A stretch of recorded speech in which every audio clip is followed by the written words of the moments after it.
أعوذ بالله من الشيطان الرجيم. بسم الله الرحمن الرحيم. السلام عليكم ورحمة الله وبركاته.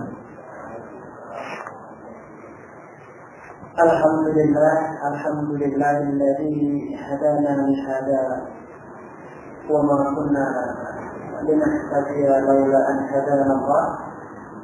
أشهد أن لا إله إلا الله وحده لا شريك له وأشهد أن محمدا عبده ورسوله. اللهم صل على محمد وعلى آله وأصحابه أجمعين.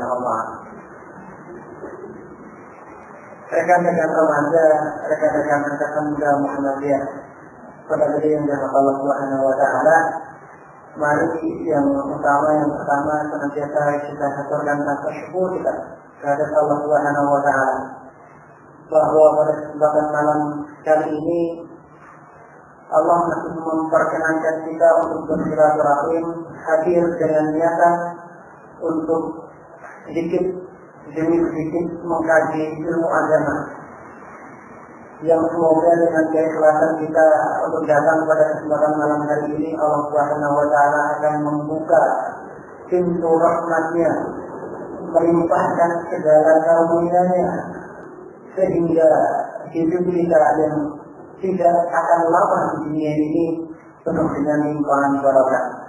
Amin ya rabbal alamin. Salawat dan salam senantiasa untuk kita haturkan kepada junjungan kita, teladan kita Rasulullah Sallallahu Alaihi Wasallam, Nabi yang ajarannya akan senantiasa kita pegang, Nabi yang dengan ajarannya akan senantiasa kita teladani sampai satu ketika nanti saatnya malaikat Israel akan menjemput kita kembali meneruskan perjalanan yang ada ini. Jamaah rahimahullah, sebagaimana kajian kita sebelumnya, kita akan meneruskan kajian dalam kitab Bidayatul Mujtahid wa Nihayatul Muqtasid. Satu kitab yang sangat-sangat fenomenal yang dikarang oleh Ibnu Rushd, bapak yang oleh bangsa Eropa dikenal sebagai sosok ilmuwan filsafat yang merubah pola dunia, atau yang dalam bahasa kita mengenal Al-Mu'awwid Al-Thani, bapak yang kedua dalam ilmu filsafat. Dalam pertemuan sebelumnya kita telah membahas tentang beberapa hal yang terkait dengan tata cara wudhu. Kemarin kita bahas tentang kenapa wudhu itu wajib, kenapa wudhu itu wajib, landasan atau dasar hukumnya apa. Kemudian bagian apa saja yang harus dibahas ketika wudhu, dan beberapa hal yang terkait dengan perbedaan pendapat dari masing-masing ulama. Bagi rekan-rekan yang sudah mempunyai kitabnya, nanti kita bisa lanjutkan di halaman tentang pembahasan di halaman 12. Atau yang belum mempunyai kitabnya, kami perkenalkan kitabnya sebagai bahan kajian yang tepat. Penelitian seperti ini, amalannya seperti ini. Penerbitnya adalah Pustaka Amal Jakarta. Ini ada 3 jilid. Cuma saya tidak atau kurang tahu harganya sekarang berapa. Jadi saya tanya Mas Fahrul yang membeli kitab ini, beliau dijualnya itu semakin ya. Sehingga saya belum mendapat informasi valid karena saya belinya sudah cukup lama ini sehingga lupa. Kita ini kenapa saya menjadi kitab kajian kita, karena dalam kitab ini di samping bahasanya sederhana, ini bisa kita terjemah, kita langsung dalam bahasa Arab, bahasanya yang sederhana. Yang kedua, kitab ini kitab fikih tetapi ditulis dengan metodologi usul fikih. Artinya pada saat kita berbicara, ketika kita membahas satu masalah hukum, tidak semena-mena langsung dikatakan oh ini halal, oh ini haram, oh ini makruh, oh ini mubah, tidak seperti itu. Tapi dikaji terlebih dahulu lewat dasar atau metodologi yang pasti dalam Islam yang kita kenal dengan nama usul fiqh. Jadi bagaimana sebuah satu perkara itu bisa sampai pada level haram, gitu ya?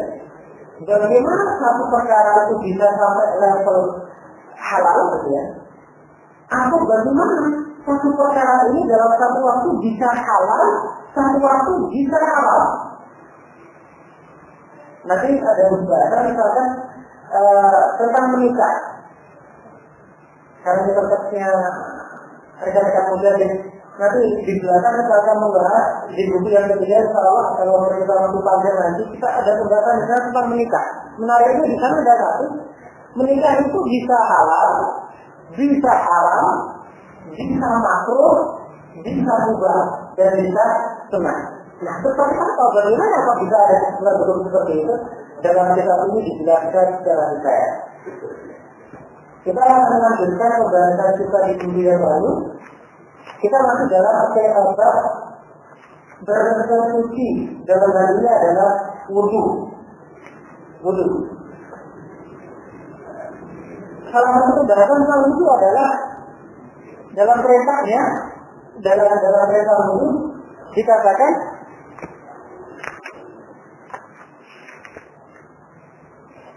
Allah tidak dinasyaikan lagi dasar hukumnya. Kenapa kok kita belajar wudu? Dasar hukumnya adalah dalam Al-Quran diterangkan Allah tidak dinasyaikan lagi. Ya ayyuhalladzina amanu idza kuntum ila sholati faghsilu wujuhakum wa aydiyakum ila al-marafiq wamsahu bi ru'usikum wa arjulakum ila al-ka'bayn. Wahai orang-orang yang beriman, idza kuntum ila sholati, apabila kalian hendak menunaikan sholat, faghsilu wujuhakum, maka basuhlah wajah kalian. Wa aydiyakum ila al-marafiq, dan kedua tangan kalian sampai siku. Wamsahu bi ru'usikum, dan usaplah kepala kalian. Wamsahu bi ru'usikum wa arjulakum ila al-ka'bayn, dan kedua kaki kalian sampai mata kaki atau tumit. Yang menjadi masalah adalah yang menjadi masalah para ulama adalah, khususnya para fuqaha adalah batasan mana? Batasan mana yang dikatakan di sini ada wamsahu bi wujuhakum, dan usaplah wajah kalian. Yang dimaksud dengan wajah itu apa? Kemudian yang dimaksud dengan tangan itu apa? Apakah dia tangan hanya sekedar telapak tangan, atau tangan ini dari ukuran telapak tangan sampai ke siku, atau tangan secara utuh? Sama dengan kepala. Mengusap kepala itu cara mengusapnya bagaimana? Dan dia masuk kategori kepala yang diusap itu kepala yang mana? Sama lagi dengan kaki. Yang termasuk kaki itu yang mana dan yang sebagainya. Di sini kita pikir yang sangat sederhana ini ditujukan kepada kita sebagai salah satu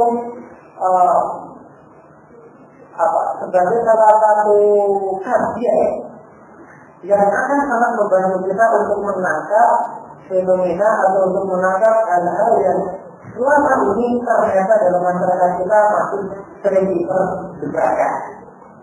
Baik.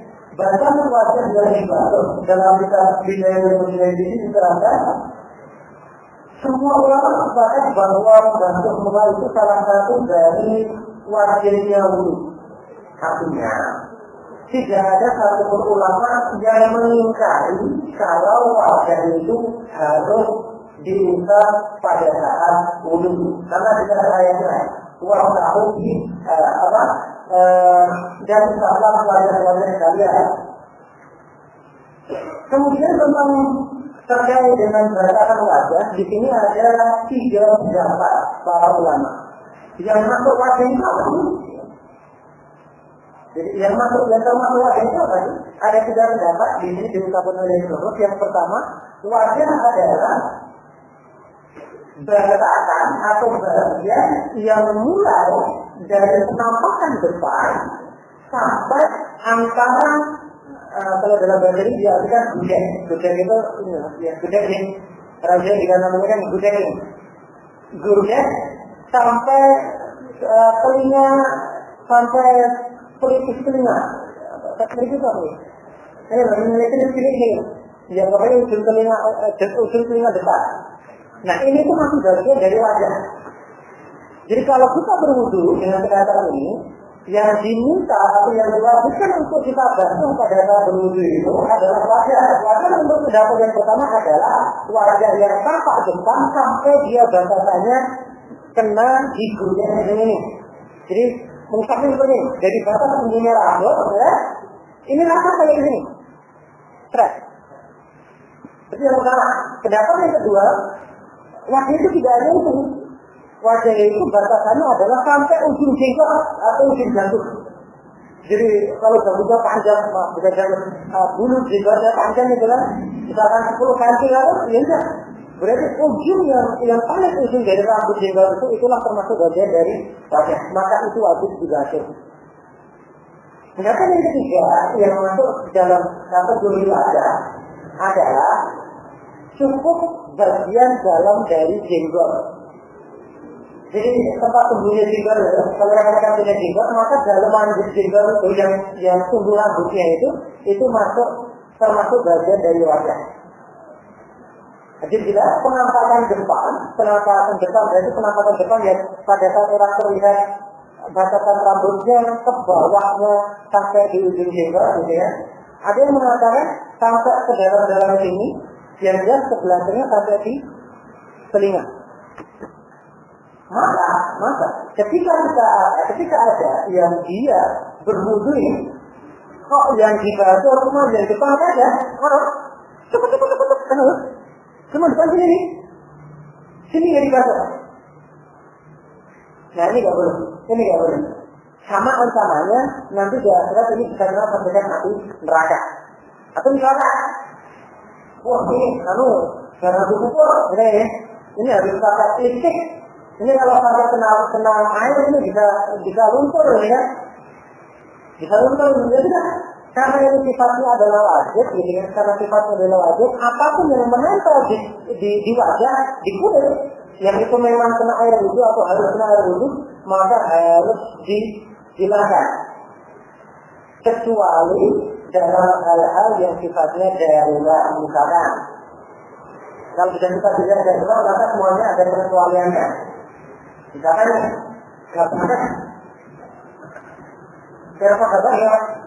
gambarnya itu ya misalkan itu kena air itu tiba-tiba langsung kepala sembilan ya gambarnya ada yang sebagainya yang itu memang pada batasan tertentu dia tidak boleh terkontaminasi atau terkena dengan air. Baik, akhir pendapat di sini dikatakan Imam Malik mengatakan bahwa putih-putih yang terdapat di antara gudeg dan telinga itu bukan bagian dari wajah. Ya ada berapa ini?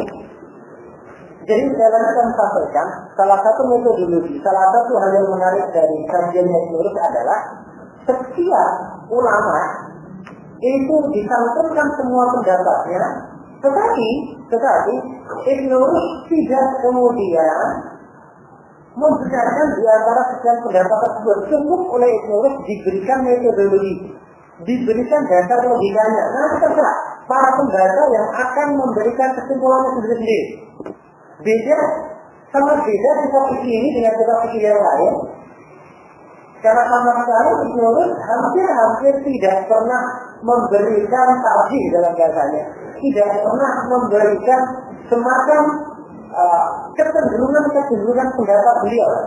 Jadi mungkin di sini Ibnu memberikan menuangkan seluruh pendapat ulama yang dia bahas dari masing-masing pendapat itu dengan sisi-sisi lain menggunakan celah-celah dari usul fikih dan diserahkan kepada para pembaca untuk nanti menyimpulkan. Jadi dikatakan oleh Imam Malik dalam mazhab Malik, Imam Maliki ada pembahasan khusus tentang orang yang tidak berjenggot dan yang tidak berkumis dengan orang yang berjenggot. Artinya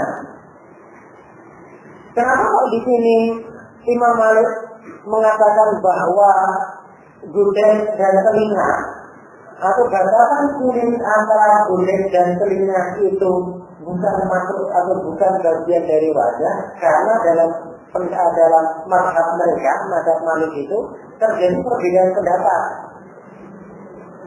Mereka mengatakan bahwa tidak semua loh orang itu punya jilbab, ya. Tidak semua loh orang itu punya gudeg.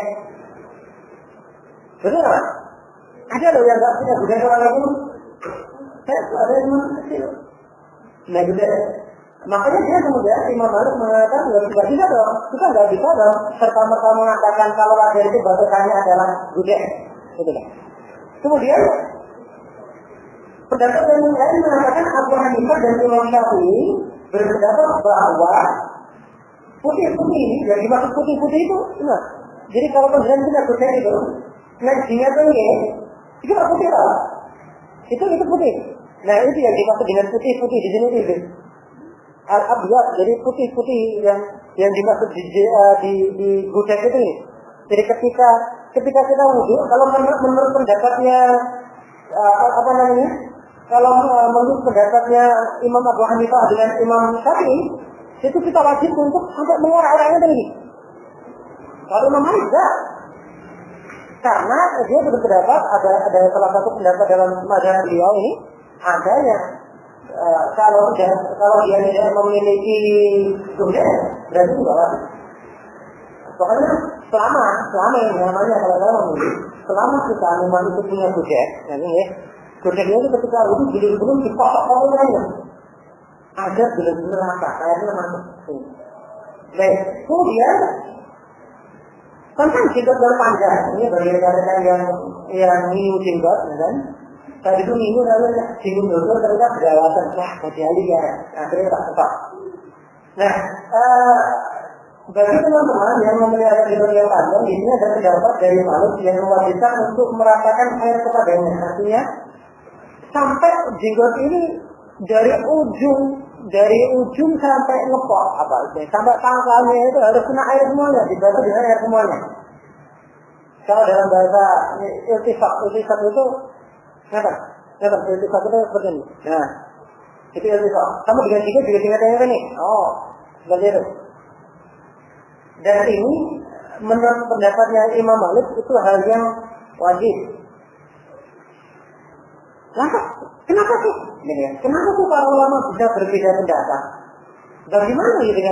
Bagaimana dasar logika para ulama bisa berbeda pendapat? Ini dijelaskan bahwa ada pun perselisihan dari kedua masalah ini adalah tidak jelasnya maksud wajah pada kedua tempat ini. Artinya, tadi di awal saya sudah sampaikan, kok bisa nih para ulama yang sama-sama pintar, tetapi kok masing-masing berbeda pendapat. Kembali lagi, perbedaan pendapat para ulama itu muncul karena perbedaan pendapat mereka dalam hal memahami mana itu wajah.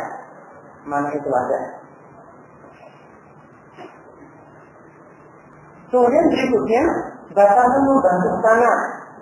Tadi di ayat jelas dikatakan, dan pusatlah dan bantulah tangan kalian sampai ke siku sampai di siku nih, sampai ke siku. Wahai diakum ilalul marot. Masalahnya adalah yang dimaksud dengan tangan ini dalam bahasa Arab itu ada tiga, Bapak. Al-yad itu dalam bahasa Arab ada tiga. Yang pertama, yad yang artinya telapak tangan. Ini telapak tangan. Jadi seluruh yang masuk yang bisa ujung yang depan ini adalah apa? Yaitu ini saja. Sehingga ada ulama yang jika dia memahami perintah wudhu, cukup ini saja yang kita ada. Itu pendapat yang pertama. Pendapat yang kedua, itu artinya adalah dari ujung tangan ya, sampai ke siku. Ini ada yang mengatakan ya. Jadi kalau wudhu harus sampai di sini. Tapi ada pendapat lagi dalam bahasa Arab, yad itu artinya adalah yadul. Yad itu artinya dari tangan ujung tangan sini sampai ke apa namanya? Bau, sampai ke bau, sampai yang ujil-ujil ini lah. Sampai ke persendian bau ini enggak. Secara bahasa tiga-tiganya betul. Tiga-tiganya betul. Jadi yang ini juga diatur tangan atau misalkan tangannya, masih tangannya itu di mana? Dada juga itu juga. Nah ini tangan ya. Boleh nggak kalau saya mengatakan ini tangan? Ini tangan ini. Boleh. Ini tangan. Boleh saja. Ini tangan. Dia nggak boleh itu tangan boleh. Ini tanganmu. Nggak boleh. Nah, pokoknya selama dia masuk dalam batasan siap ini, maka secara bahasa dia betul. Yang menjadi perdebatan kembali lagi adalah Rasulullah itu dia bahasa katanya. Makanya di sini dikatakan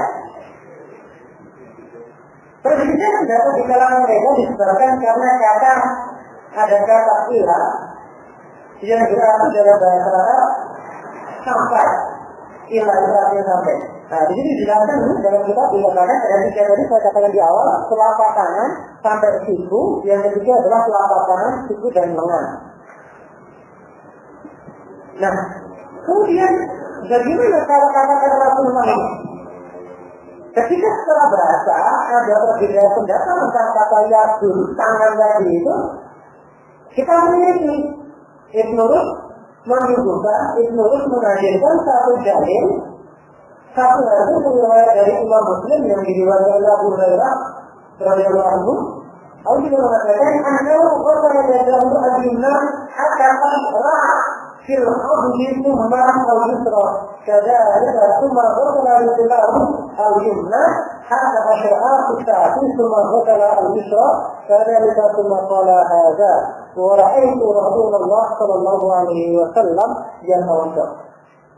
Jadi Abu Hurairah itu satu ketika beliau mengatakan kedua tangannya, jadi Abu Hurairah itu ketika wudhu disaksikan oleh sahabat yang lain. Yang Abu Hurairah ini dia membasuh kedua tangannya hingga sampai lengan, lalu membasuh lengan ini seperti itu.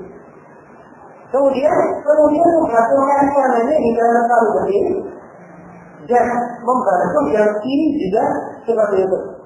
Jadi ini dikatakan dalam hadis karena untuk kalau dia tahu bahwa satu ketika Abu Hurairah itu berwudu, wudunya tadi disaksikan oleh sahabat yang lain. Karena wudunya disaksikan, gitu kan? Maka pada saat beliau selesai berwudu itu beliau menjelaskan bahwasanya aku melihat Rasulullah Shallallahu Alaihi Wasallam itu berwudu yang membasuh tangannya itu sampai ke siku, sil'abuti dalam bahasa Arabnya, hingga mencapai lengan. Ya, lengannya di mana? Ya mana? Di atasnya siku. Di atasnya siku. Kalau ini baru siku, tapi lengan dari sini. Ini hadis dari Abu Hurairah. Beliau mengatakan bahwa Rasulullah Shallallahu Alaihi Wasallam itu berwudu membasuh tangannya itu sampai ke lengannya, al-adud. Begitu pula yang sebelah kiri. Dan kakinya Rasulullah Shallallahu Alaihi Wasallam itu membasuh kakinya itu sampai ke betis. Apa penjelasannya itu dalam hadis ini? Hadis ini merupakan alasan utama yang berpendapat bahwa siku wajib dibasuh. Jadi tadi kita kemukakan di awal ada ulama yang dia mengatakan bahwa yang namanya tangan itu, bahkan dibasuhnya tangan itu sampai ke siku, maka sampai ke lengan, karena berdasarkan hadis ini ada hadisnya. Apa yang hadisnya sahih? Hadisnya benar, artinya sahih itu benar bahwa hadis ini memang asli, memang benar dari Rasulullah Shallallahu Alaihi Wasallam. Sebab jika kata mengandung dua arti yang sama benarnya, maka tidak boleh mengambil satu arti saja kecuali ada darinya. Kemudian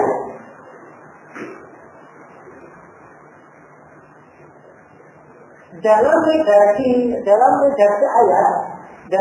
ayat yang menunjukkan perintah wudu tadi yang membantu tangan tadi ada redaksinya wa aydiyakum ilal marafiq, dan sucilah dan basuhlah tangan kalian itu sampai. Berarti kan ada kata sampai itu. Jadi fa'tilu wujuhakum wa aydiyakum ilal marafiq, dan sucilah dan basuhlah kedua tangan kalian itu sampai. Kalau berbicara kata sampai di situ, apakah batas akhir, batas dari titik yang akan dibasuh, ataukah dia itu apakah dia itu hanya sekedar tambahan? Sekali, karena dalam redaksi Al-Quran tadi, fa'tilu wujuhakum wa aydiyakum, dan sucilah dan basuhlah wajah kalian dan tangan kalian sampai ke siku. Sampai ke siku di sini kata ilah di sini ada yang mengatakan bahwa sampai itu artinya adalah batas atau tujuan. Berarti kalau kita ini berwudu maka cukup sampai di siku. Cukup sampai di situ artinya apa? Ya siku ke bawah itu harus kena. Siku ke bawah harus kena. Kemudian di sini ada ulama yang dia mengartikan kata ilah itu maaf atau bersamaan. Artinya bersamaan adalah pada saat membasuh tangan ini dia tidak mutlak harus sampai ke siku. Yang penting dia kebasuh aja. Tapi dia tidak mutlak sampai ke situ. Nah, pendapat yang ini diambil oleh mereka yang menganggap bahwa tangan itu cukup yang sampai di pergelangan saja. Kalau kita bilang, kata ilah di sini adalah dipahami oleh ulama.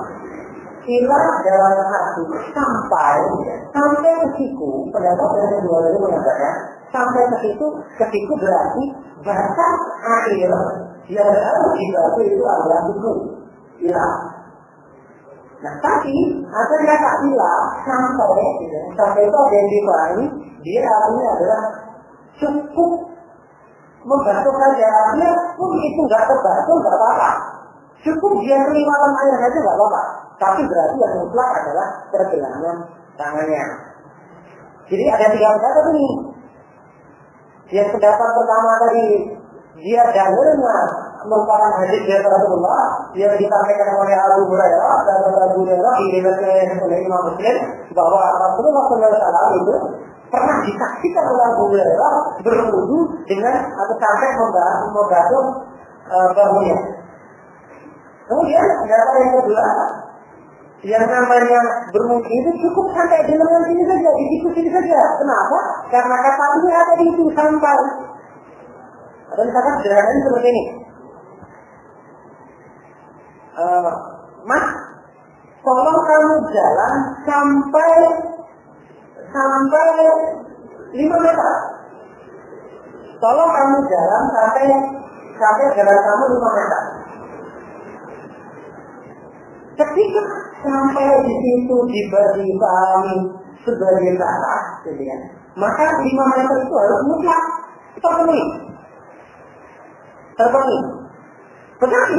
kalau sampai di situ hanya bukan merupakan barang akhir, maka sifatnya adalah tambahan dan itu boleh saja. Ini saya kira ini karena redaksi bahasa Arab ya. Kalau cukup kita terjemahkan bahasa Indonesia saja tidak bisa. Tapi pada dasarnya pendapatnya seperti itu. Monggo. Jadi pendapat mana yang akan kita ambil itu diserahkan kepada kita. Sekali lagi di sini Ibnu Rus tidak memberikan, tidak mentasbih, tidak kemudian mengatakan ini loh pendapat yang paling kuat. Ibnu Rus juga mengatakan kalau ada orang yang berwudu dia cuma tangannya berarti dia sesat. Masalahnya adalah kita ini yang awam ini, kalau kita melihat ini ada orang berwudu cuma bisa gelangan tangannya, apa komentar kita? Sekali ya. Jadi yang sekali itu juga teman sampai di tangan. Padahal menurut pendapat fikih ada yang seperti itu. Berikutnya, bahkan kepala yang diusap. Ini kepala. Mungkin lagi para imam telah bersepakat bahwa mengusap kepala merupakan fardu. Maka kita, kenapa sepakat? Karena ayatnya jelas. Wamsahu biru'usikum, dan usaplah kepala kalian. Namun mereka berselisih pendapat tentang kadar atau bagian kepala yang diusap. Kepala yang mana yang diusap ini? Kepala yang mana yang diusap ini? Yang pertama, pendapat Imam Malik, dia mengatakan bahwa sesungguhnya yang wajib diusap adalah seluruh kepala. Pokoknya habis kepala. Pertanyaannya adalah, kuping itu termasuk kepala bukan?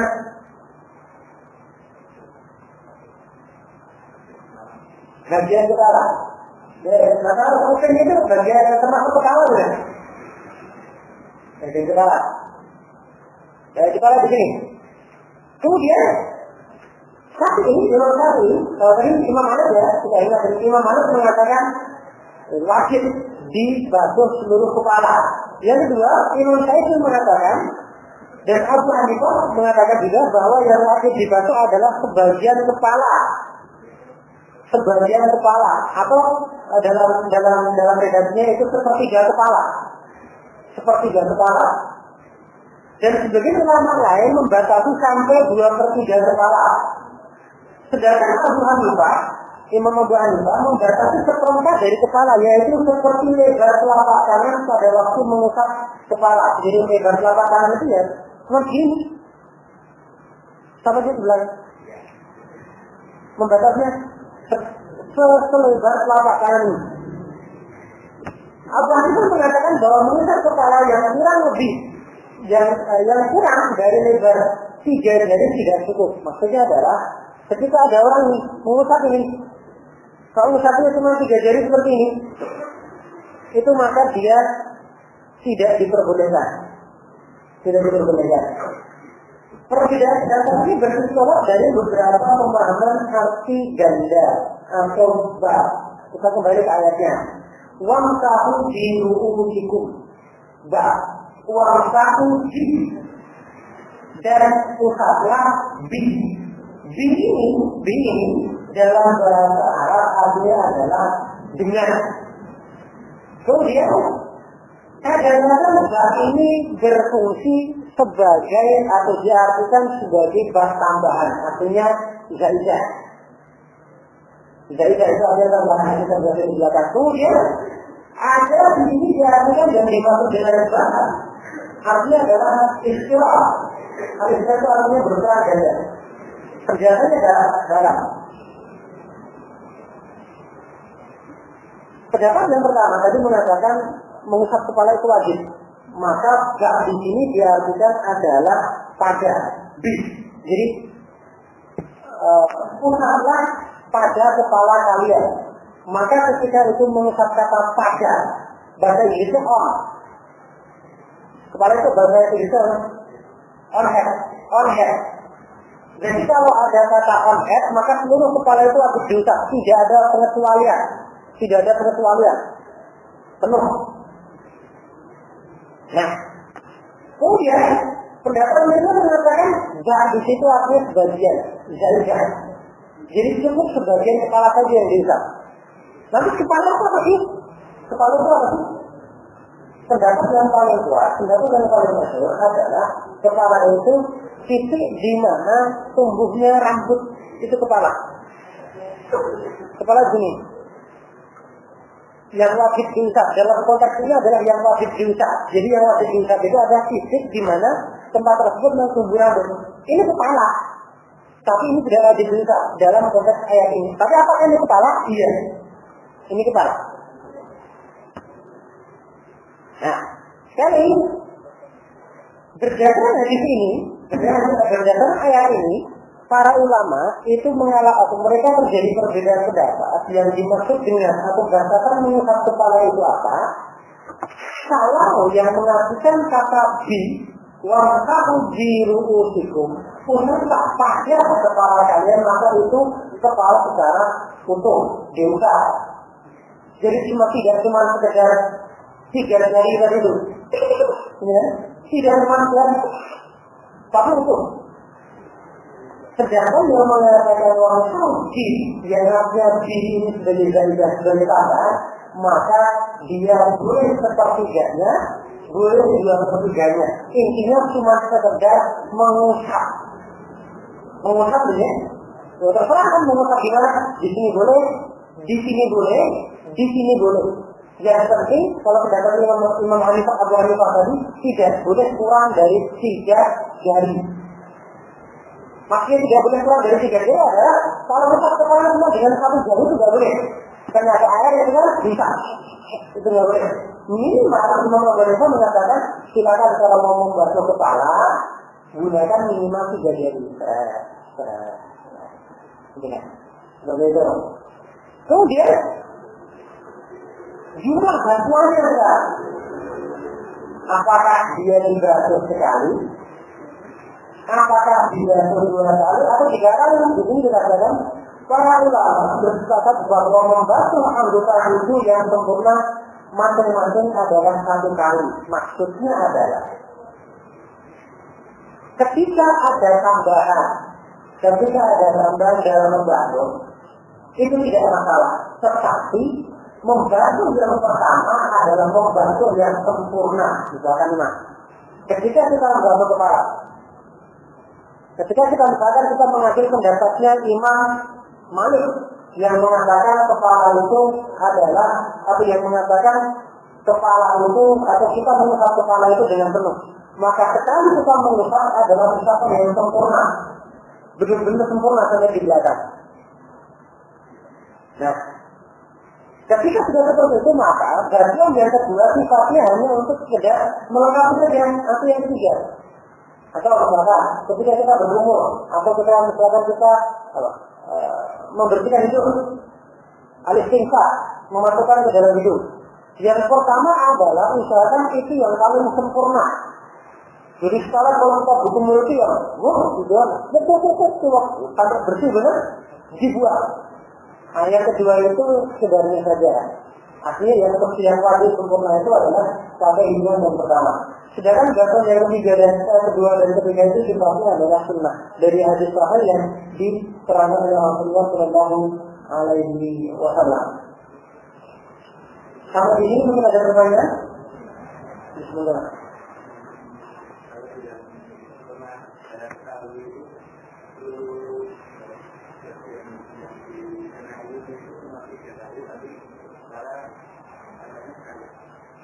Ya. Jadi, betul. Ada lagi? Ada yang mengatakan itu tidak 3 kali. Sekali lagi saya katakan bahwa hitungan ketika hitungan itu dibakukan, kita mendapatkan sebuah hitungan yang hitungan itu dalam hal ibadah, maka kita harus ada ketentuannya. Misalkan nih, pada saat kita pikir di sholat, kita diperintahkan oleh Rasulullah SAW untuk berzikir subhanallah berapa kali? 33. Ya, alhamdulillahnya tahmidnya berapa kali? 33. Takbirnya 33 kali. Maka ini boleh kita lakukan dalam sunnah. Tetapi kalau kita sendiri yang melakukan pembatasan atau ulama yang melakukan pembatasan, gitu kan? Maka terjadi perbedaan di kalangan ulama sendiri. Ada yang mengatakan boleh kita melakukan itu sebagai bentuk penyempurnaan selama memang tidak ada dalil yang melarangnya. Tetapi jika hitungan tersebut di luar konteks, artinya di luar hal-hal yang sifatnya itu fikih, misalkan masuk dalam ranah ibadah yang makhluk, maka itu sudah tidak diperbolehkan. Paham? Di sini dijelaskan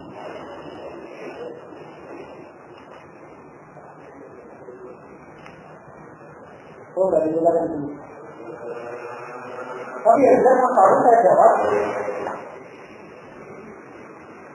para ulama sepakat membantu itu dan mutlak adalah sekali. Yang Rasulullah itu membantunya sekali itu mutlak. Nah, berikutnya terjadi perbedaan apakah itu boleh dibagi 3 kali atau berapa, itu nanti sudah masuk ke akarnya. Jadi akar itu adalah hal yang dilakukan oleh para sahabat. Jadi ada hadis, ada akar. Kalau Rasulullah jangan dikor, Rasulullah yang bersabda itu namanya hadis. Tapi kalau ada sahabat yang berbicara, sahabat yang digunakan sebagai contoh, itu namanya akar. Ada yang namanya akar sahabat, ada yang namanya hadis Rasulullah SAW. Contohnya akar sahabat seperti ini. Akar sahabat itu misalkan pada kasusnya Umar bin Khattab. Jadi satu ketika Umar bin Khattab itu melihat atau dia berkeliling ke kampungnya itu, ke negerinya itu, masuk ke pedalaman kota Madinah. Dia mendapatkan ada satu keluarga yang ada 3 anak dengan seorang ibu yang anaknya menangis. Ini mungkin ada pernah. Anaknya menangis, dia menunggu sang ibu masak. Ditunggu lama ternyata nasinya tidak makan-makan. Ya ini pernah dengar ya. Ternyata kepada anak ini sudah ketiduran. Siapa? Umar bin Khattab mendekati juga, tapi kalau nggak makan-makan ini, aku sudah masak ya, aku sudah masak. Maka apa kamu? Aku masak batu ya. Nah ini bukan hadis. Ini namanya apa?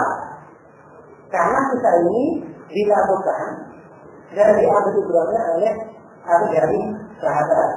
Seperti itu Pak Budi, saya katakan, kalau mengharapkan dari 2 dan 3 itu sifatnya benar. Ada sunnah begini, berdasarkan hadis itu ada memang yang mengatakan membaca itu ada yang sampai sekali, 2 kali sampai 3 kali. Kalau kepala memang dia kira-kira untuk kepala. Cuma untuk misalkan membantu tangan dengan sekali bersih itu, kemudian berkumur, itu ada hadis yang mengatakan 3 kali gasuan. Itu ada yang cuma yang mutlak itu saja. Nah, di sini tidak bisa berubah. Kalau bersih terdapat tentang pengulangan usapan kepala, apakah ini merupakan satu hukuman atau bukan? Nah ini pendapatnya. Jadi para ulama itu mereka terjadi perbedaan pendapat apakah pengulangan mengusap kepala itu merupakan satu utama atau bukan. Tapi dengan saya para mayoritas ulamanya mengatakan jika seseorang melakukan gangguan masing-masing 3 kali termasuk mengusap kepala, maka pengulangan itu tidak punya nilai keutamaan. Kalau diulangi, ini pendapatnya Syafi'i. Imam Syafi'i dengan para ulama di mazhabnya mengatakan kalau seandainya perbuatan mengulang-ulang sampai 3 kali, itu mereka dikatakan itu tidak ada faedahnya. Artinya tidak ada faedahnya itu tidak termasuk dihitung sebagai sebuah ibadah. Yang dihitung amalan ibadah adalah usaha yang pertama saja. Ada. Kemudian sekarang penelitian pendapat ini diantara mereka adalah perbedaan dalam menerima tambahan gasuan berdasarkan satu hadis yang punya satu jalur kamar yang tidak diketahui oleh mayoritas ulama. Jadi ada hadis yang hadis ini tidak bisa dipastikan jalurnya oleh para ulama.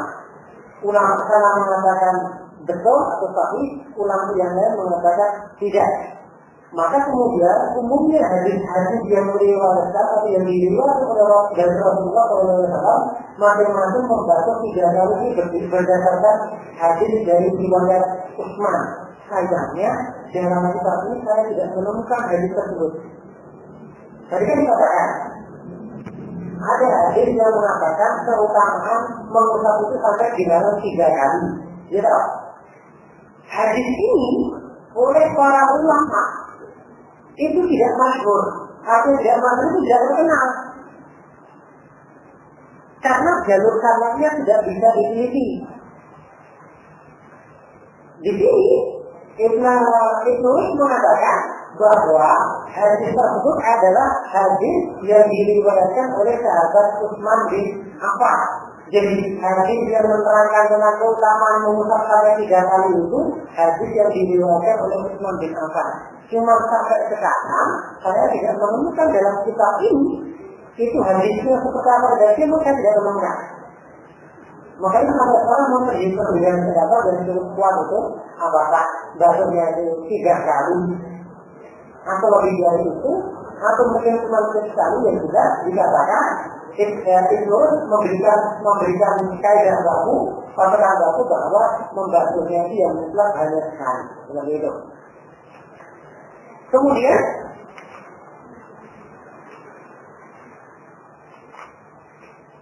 terkait dengan hukum mengusap kedua telinga. Hukum mengusap kedua telinga. Para ulama berbeda pendapat mengenai mengusap kedua telinga. Apakah? Ya bertanya. Apakah itu fardu? Dan apakah air yang digunakan untuk mengusap itu harus air baru atau tidak? Kalau di Muhammadiyah kan, bagaimana Muhammadiyah itu? Muhammadiyah itu air yang digunakan pada saat selesai dari tangan, kemudian kita nangkap air lagi. Dari air ini, begitu kita usapkan ke kanan, ke kepala, kita ke depan untuk meratakan. Jadi kesempurnaan Muhammadiyah itu tidak diusap berkali-kali, tapi cukup diusapkan ke belakang sampai rata. Kemudian ke depan lagi sebagai sebuah tambahan keutamaan. Kemudian tanpa mengambil air yang baru. Jadi langsung saja dari bekas rambutnya tadi itu, dia langsung dimasukkan ke kepala, ke kuping. Seluk itu, dalam kupingnya, telinganya, diputar ke sini. Betul? Sampai masuk ke sini. Sampai masuk ke sini. Dikembalikan lagi nih. Nah, gitu. Tadi malah lupa ya, tidak kita bahas yang Muhammadiyah.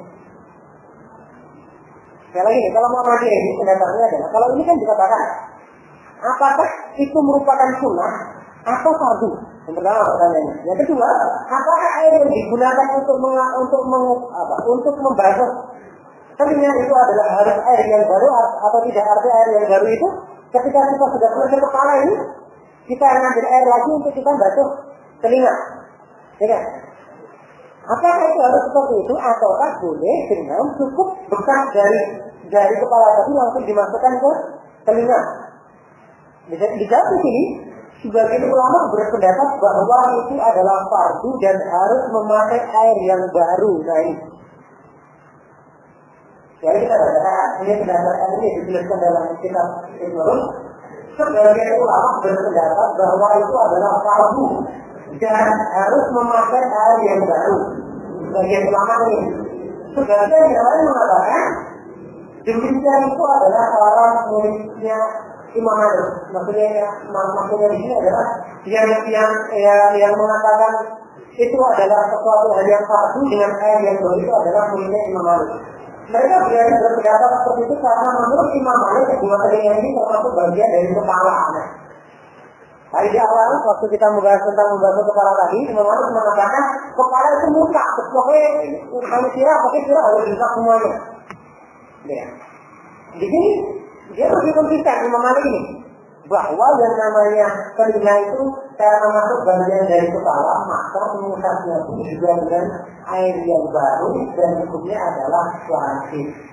Maka mereka yang menggunakan pendapatnya Imam Malik atau mazhab Malikiyah, mereka akan senantiasa menggunakan air yang baru dalam mengusap telinga.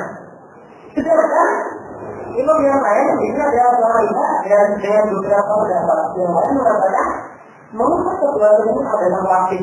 Namun ada namanya wajib, namun untuk mengusapnya dapat menggunakan air yang sudah digunakan untuk mengusap kepala. Nah ini yang digunakan oleh pendapat Muhammadiyah. Nanti akan kita lihat kenapa kok bisa terjadi perbedaan seperti ini. Sedangkan Imam Syafi'i mengatakan mengusap kedua telinga adalah sunnah dan mengusapnya menggunakan air yang baru. Kita akan berikan pendapat.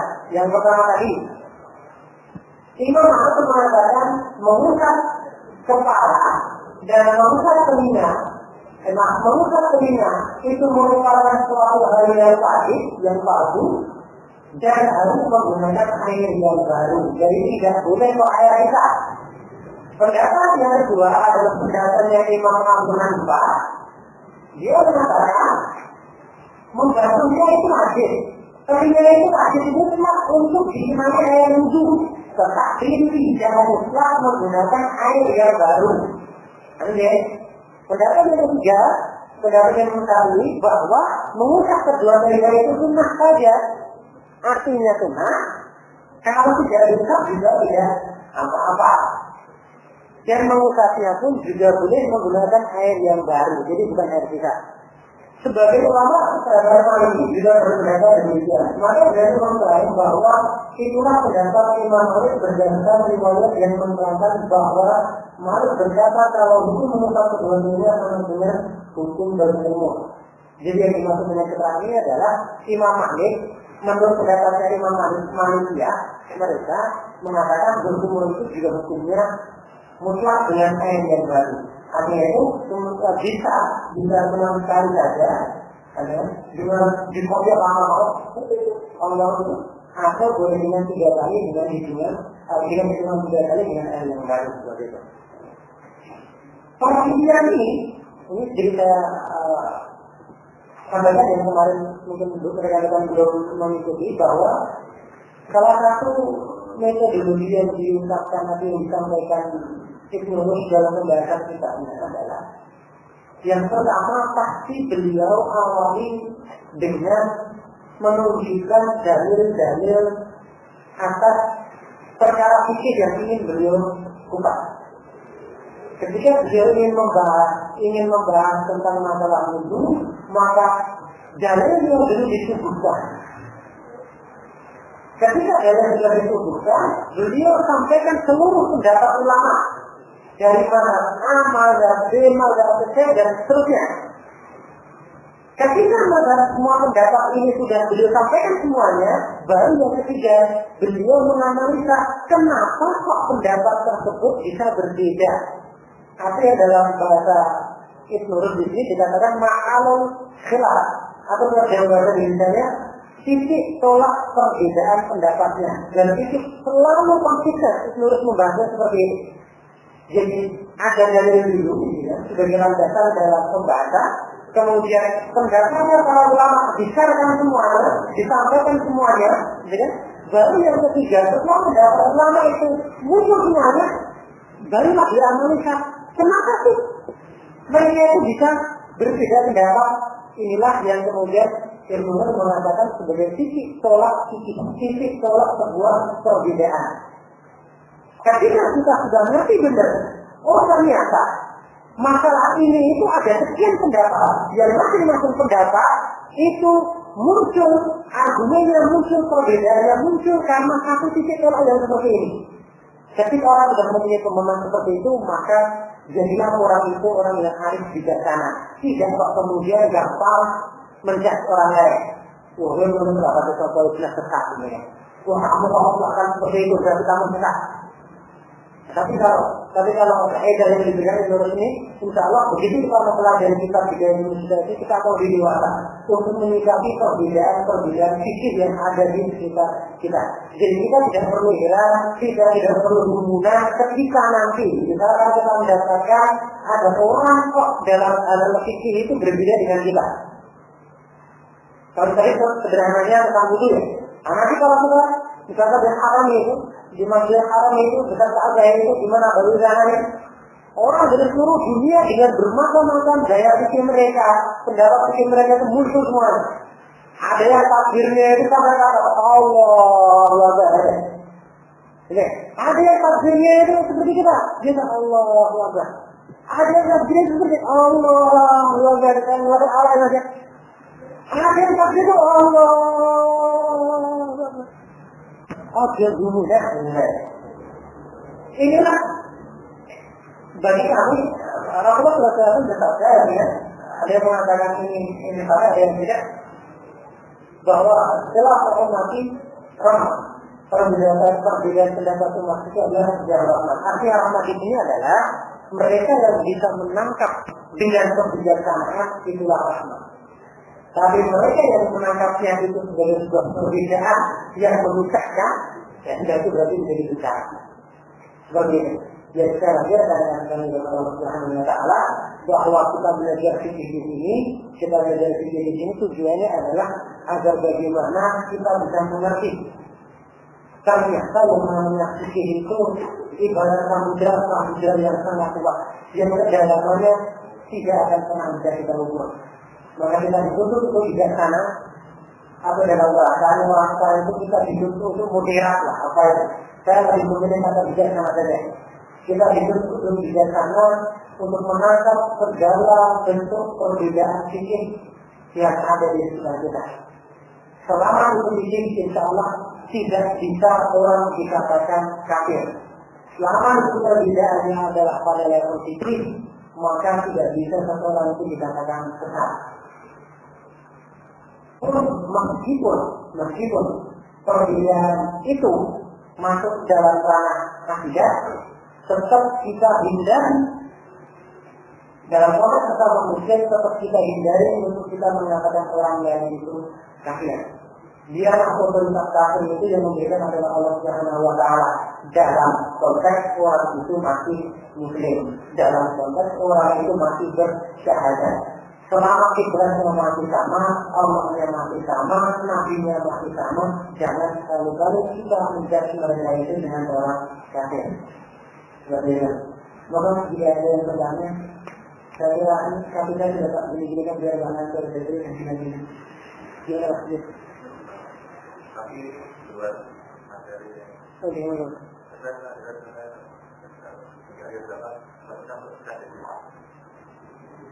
iya,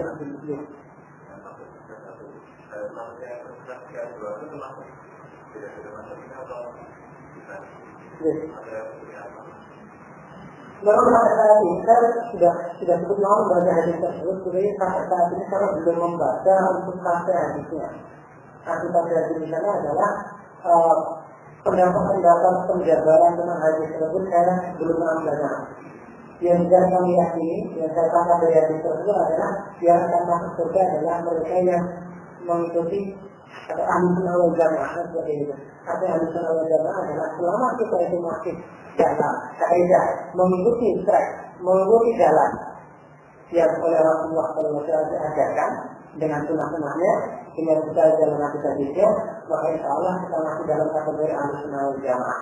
Tapi yang jelas di sana kami menangkapnya dalam kisah bahwa memang pendapat itu atau pendapat hadis itu menunjukkan bagaimana besarnya atau bagaimana kompleksnya, bagaimana nanti umat Islam di akhir zaman itu pertanyaan luar biasa. Itu saja yang kita katakan. Jadi sekali lagi hadis itu sedikit-sedikit saya bisa ingin mencoba untuk memberikan nalar dengan diri ini bahwa nanti di akhir zaman itu semakin di akhir zaman akan semakin kuat perbedaan pendapat di antara kaum muslimin. Siapa di antara mereka yang selamat adalah mereka yang senantiasa itu ahli sunnah wal jamaah. Ahli sunnah wal jamaah itu siapa? Ahli sunnah itu adalah mereka yang masuk dalam ahli itu keluarga. Artinya ahli, para ahli sunnah. Orang-orang yang senantiasa mengikuti sunnah Rasulullah SAW wal jamaah dengan keadaan mereka berkelompok. Artinya bikin dan mekal dari gunungan. Artinya mekal dari gunung itu orang kursak yang gitu. Dalam bahasa Indonesia. Ahli sunnah wal jamaah. Jadi pada saat pun sebenarnya ahli sunnah wal jamaah itu juga banyak diklat. Artinya diklat itu kelompok sana mengatakan aku ahli sunnah loh. Makanya mengatakan kami ahli sunnah loh. Orang itu mengatakan kami ahli wajar, ahli sunnah wal jamaah. Yang lain mengatakan kami ahli wajar. Yang mana yang ahli sunnah itu kan? Selama kita meyakini hadis ahli sunnah dengan kaidah yang sudah kita pelajari itu ahli sunnah, memang muncul dasar ajaran dari Rasulullah SAW, kita amalkan dengan sepenuh hati saja. Seperti itu, Allah SWT.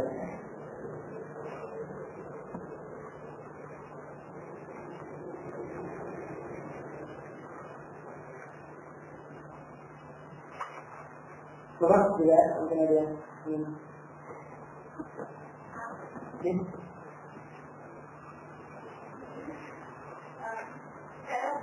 Ya.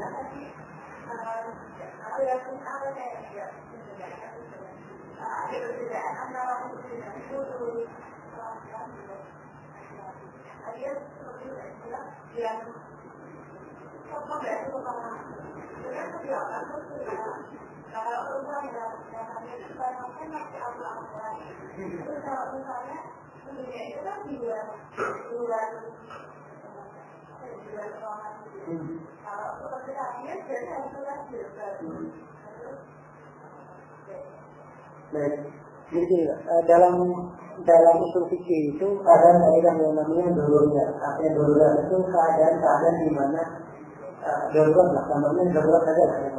Darurat. Setiap itu namanya darurat, maka pasti ada pengecualiannya. Misalkan daging babi itu kan sudah pasti haram. Tapi apakah dia bisa menjadi halal? Bisa. Bahkan wajib. Bisa nggak? Bisa. Dengan keadaan kita tidak ada makanan sama sekali yang kalau kita tidak makan kita bisa meninggal. Maka daging babi ketika itu hukumnya menjadi wajib kita makan. Sama dengan menurut Allah dengan wudhu tadi itu. Kalau memang wudhu itu tidak memungkinkan untuk kita mengusap kepala, maka cukupnya saja. Benar boleh saja maka dari darurat kemudian. Kalau di mana keadaannya tongkat, misalkan di tempat umum di mana kerannya cuma satu dengan dari harus berbeda, ya cukupnya saja. Kan mereka banyak pendapatnya tadi. Jadi ada yang selama itu diusapnya dengan 3 jari saja itu sudah membolehkan. Pendapatnya memang Hanafi. Jadi kalau benar misalkan ada yang perempuan ini wudhu di tempat umum cukup dengan 3 jari saja dibagi menjadi luk. Benar tak? Boleh saja.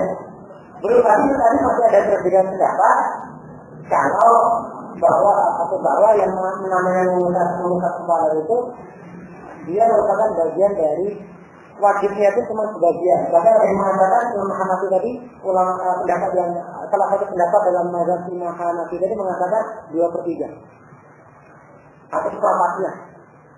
Yang penting kan membantu. Jadi kembali lagi masuk ke perbedaan pendapat. Jadi silakan Pak, dalam kondisi yang seperti itu silakan. Kalau memang memungkinkan untuk jenengan mengikuti pendapat mazhab yang jenengan ikuti, misalkan jenengan itu pendapat yang Imam Malik, misalkan semuanya kan dalam keadaan yang memungkinkan. Tapi kalau tidak apa-apa, cukup 3 jari saja sudah masuk. 1 jari di dengan kepala.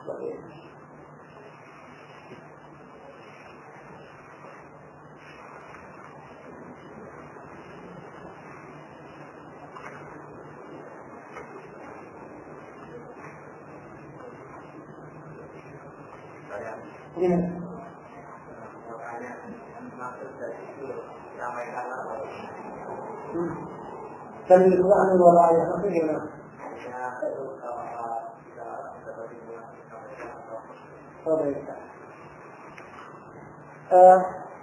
Baliku anu wala ayat sampaikan dariku meskipun hanya 1 ayat itu artinya adalah kita diminta oleh Allah Subhanahu Wa Taala dan oleh Rasulullah itu untuk kita senantiasa menyampaikan satu ajaran kebenaran. Sebenarnya tidak hanya ayat ini, itu ada dalam Al-Quran ada beberapa potongan yang satu dan yang itu. Kali ada dasarnya pada ini adalah setiap kita itu mempunyai tanggung jawab untuk berdakwah. Arti berdakwah di sini mengajak, mengingatkan orang lain untuk berbuat kebaikan. Konsep orang yang soleh itu adalah orang yang baik yang bisa mengajak orang lain menjadi baik. Atau orang baik yang dia itu mengajak kebaikan. Itu orang soleh. Jadi orang soleh itu tidak hanya sekedar setiap orang itu dirinya sendiri, sholat dirinya sendiri, zikirnya dia sendiri, kemudian tahajud, pokoknya tahu juga atau aku ada pikiran orang lain. Ternyata dalam Islam bukan soleh yang seperti itu. Tapi soleh dalam Islam adalah yang termasuk dijabarkan dalam ayat tadi dalam tafsirnya. Dan dibangun oleh ayat dengan potongan ayat yang lain bahwa orang-orang itu adalah mereka yang baik saat ini mereka sudah baik, gitu ya, dan mereka mengajak orang lain untuk menjadi orang baik. Itu orang yang salah. Dalam nama itu diterjemahkan dengan nama tauhid sosial. Ketika kita punya kaidah, ketika kita punya akidah yang kuat, akidah kita benar, maka seharusnya ada pengaruhnya terhadap lingkungan sosial kita. Percuma ketika kita menjadi orang yang benar, tapi tidak buta dengan sosialnya. Jadi sama persis seperti itu. Silakan kewajiban kita untuk senantiasa mengajak orang lain untuk berbuat kebaikan. Makanya dalam Al-Quran juga dikatakan itu kullu khairu ummatin ta'muruna bil ma'ruf wa tanhauna 'anil munkar. Kalau ada sebaik-baik umat yang Allah Subhanahu wa taala itu keluarkan, diciptakan untuk manusia. Sebaik-baik umat itu apa sih? Yang membuat sebaik-baik umat itu adalah ta'muruna bil ma'ruf, yang kalau memerintahkan kepada kebaikan. Memerintahkan itu berarti memerintahkan perbuatan baik amal munkar dan melarang kepada perbuatan yang munkar. Itu kan berarti masuk dalam ranah tabligh dan menyampaikan, masuk dalam ranah dakwah tadi. Jadi sebaik-baik umat itu baru bisa terwujud kalau kita mengamalkan konsep tabligh, menyampaikan konsep dakwah. Seperti itu.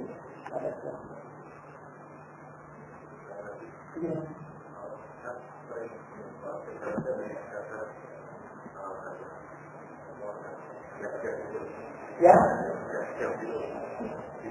tidak ini. Oh iya ini.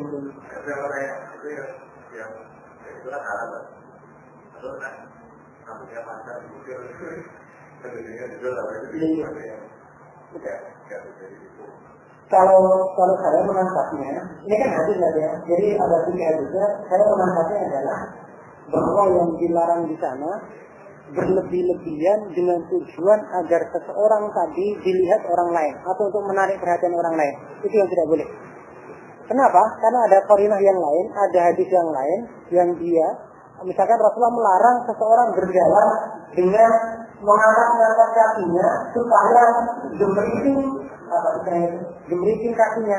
Orang Arab itu kan sukanya pakai cincin, bukan cincin, gelar di kaki itu. Jadi kalau itu kering, jadi apa? Dia diperhatikan orang lain. Ini dulu sebenarnya pada masa jahiliyah merupakan kebiasaan memang pelaku di masa jahiliyah. Jadi banyak kalau memang hari ini juga orang menekan jalan keliling Ka'bah atau keliling kampung itu, mereka biasa. Seperti misalnya ada contoh itu. Ada hadis ada ayat yang mengatakan ada seorang wanita ini dia sholat gitu ya di Ka'bah dalam keadaan telanjang. Jadi ayatnya itu kudu dinatakan indah kulina masjid. Ambillah perhiasan kalian baju-baju kalian pada saat kalian sholat. Ayat ini muncul karena ketika itu ada orang Arab yang dia sholat di Ka'bah itu dalam keadaan telanjang bulat. Makanya muncul ayat itu. Nah, kemudian pada saat sudah muncul ayat itu mulailah kaidah-kaidah baku tentang aspek-aspek moral dalam Islam itu muncul semua ayat-ayatnya. An-Nur ayat 29, 30, 31 tentang menjulurkan jilbab. Kemudian perintah kepada istri Nabi untuk memanjangkan jilbab. Ada di sana mulai kaidah-kaidah moral norma itu mulai masuk di sana. Nah, itu yang tadi menurut saya bahwa memang pada saat itu perempuan ini dia lebih suka mengumbar atau menarik perhatian dengan cara-cara tadi itu. Ya dengan gayanya lah, gaya dengan gemeriting kaki, dengan wangi-wanginya. Makanya kalau kita baca itu dalam fikih kita, dalam hadis itu, kan banyak itu.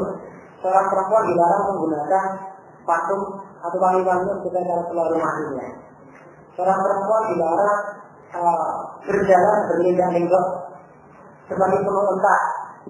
Kemudian seorang perempuan dilarang dia mengeraskan suaranya. Bahwasanya suara perempuan itu adalah aurat, hadisnya seperti itu. Dan sebagainya. Itu kan sebenarnya tujuan atau pola yang ingin disampaikan Rasulullah adalah jangan sampai wanita itu menarik atau menampakkan dirinya dalam kondisi untuk menarik perhatian seorang laki-laki.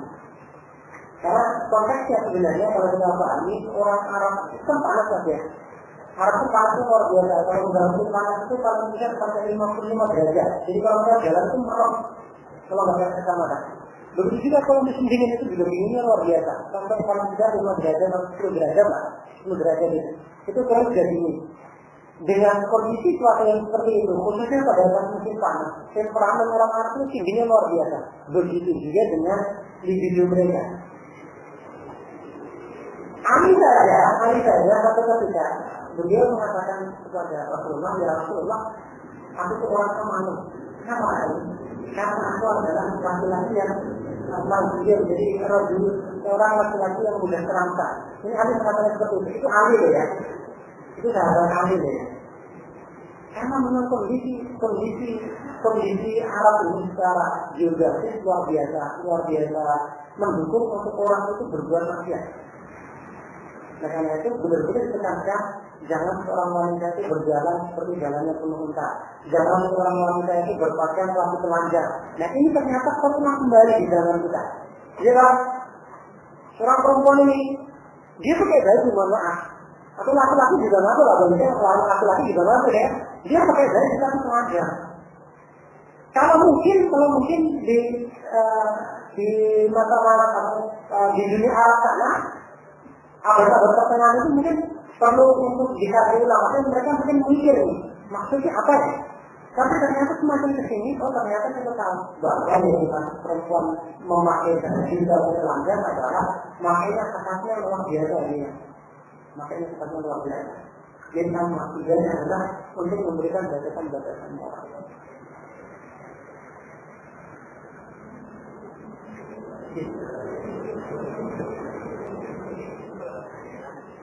Tempatnya itu tapi anak-anak maupun yang belajar kan saya juga kalau sekarang ya apapun ya dikasih.